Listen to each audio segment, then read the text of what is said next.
Hello guys, my name is Anna and I'm from Ukraine. I vlog daily from my country to keep you updated on the real-life situation in Ukraine as this awful war with Russia continues. But I'm sure with Ukrainian bravery and your support we will win this war, and you have to see this in process. If you're new to the channel and like my videos, please subscribe because I believe the world needs to know more about Ukraine. And today I want to speak about Russian propaganda once again, but from a little bit different perspective.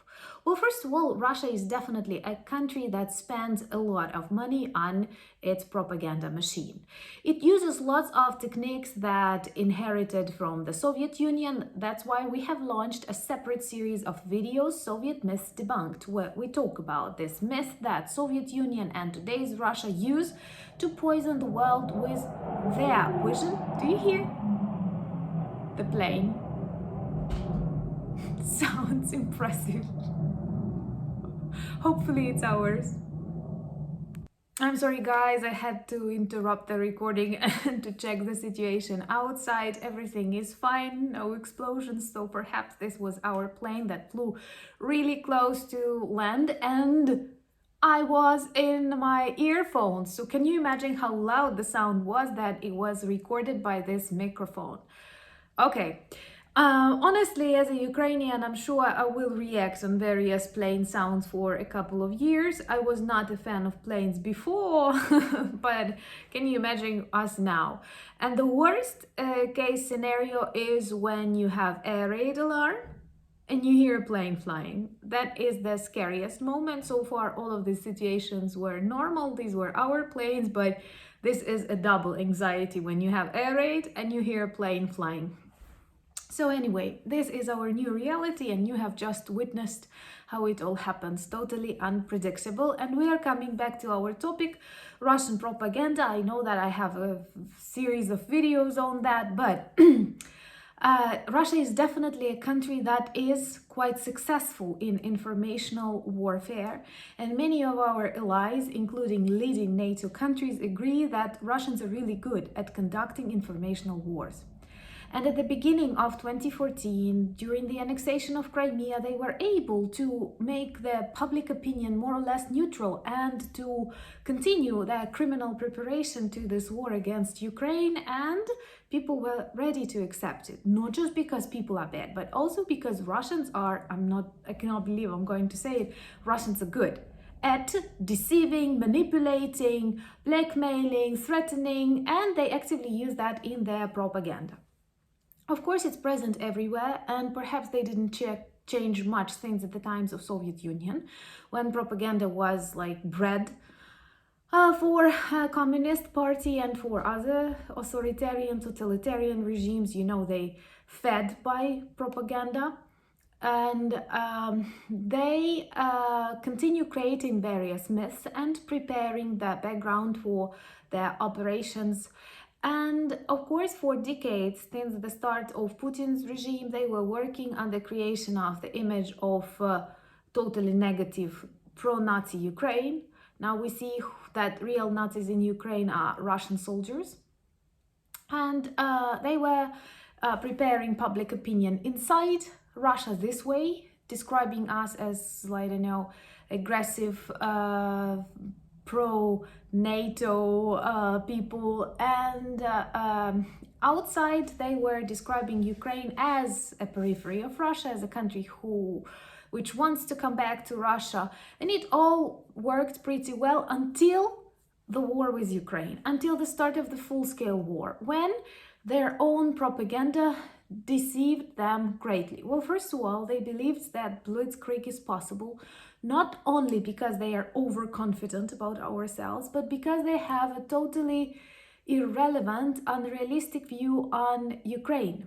And they were deceived by their own propaganda, that Ukrainians are Russians, that Ukrainians want Russia to come back, and they were persuading their soldiers that we will meet them with flowers. And you know, we met them with flowers, but for their graves, not for the parties. And for me, a very nice signal how everything changed is the narratives that now appear in the mouths of top Russian propagandists. I hate to call their names, And I will not mention them on my channel, but these people at the very beginning of Russian war in Ukraine were saying that we need 3 days, we need 2 weeks to take Kiev, to take Ukraine, and all people of Ukraine will be grateful for liberation. Everything will be fine, the world will accept. Then they have started talking that not everything is that good because there are some mistakes of Russian army, and of course that intelligence services of the world help Ukraine. And today they have no words to explain what is going on because, well, they understand that Kherson is liberated, Blitzkrieg failed, Ukrainians are able to destroy any of their plans, and so many mobilized soldiers were killed recently by Ukrainians missiles, and there are lots of things that they cannot explain to their people. Also targeting of their airfields, so many dead soldiers, and they start saying that okay, we have to survive. So at the beginning of the war they were saying we will have Ukraine in 3 days.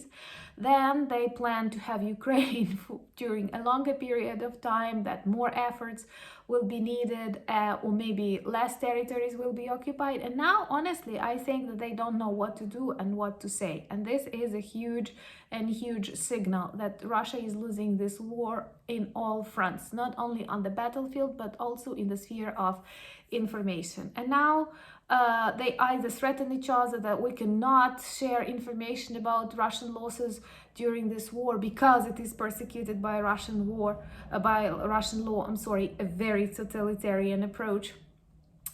Then they start blaming their own generals for various mistakes, and I can finalize it with the joke that one of my subscribers sent me, that in all of their methodological recommendations for propagandists, those that work in the army also, they say that you have to describe this war not as war between Russia and Ukraine, but as war between Russia and NATO.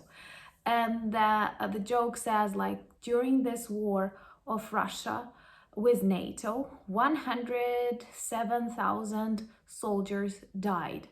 And it is at the moment when NATO haven't shown up yet. So, of course, their losses are huge. The pictures they describe in their propagandist messages are absurd. And I have asked you in my community tab if you want to hear some things about this black military humor, but I have to warn you, it's black. So let me know in comments if you would like to hear that, because Ukrainians like laughing and sometimes like it is on the edge. But it is also a part of this war culture that tells a lot about us, tells a lot about Russia, and must be preserved. So let me know, would you like to hear more about that? And let us be careful, because a part of this obvious propaganda techniques, of course, Russians use lots of other techniques like bribery, like blackmail, like threatening the world. And we have to be strong because they are losing.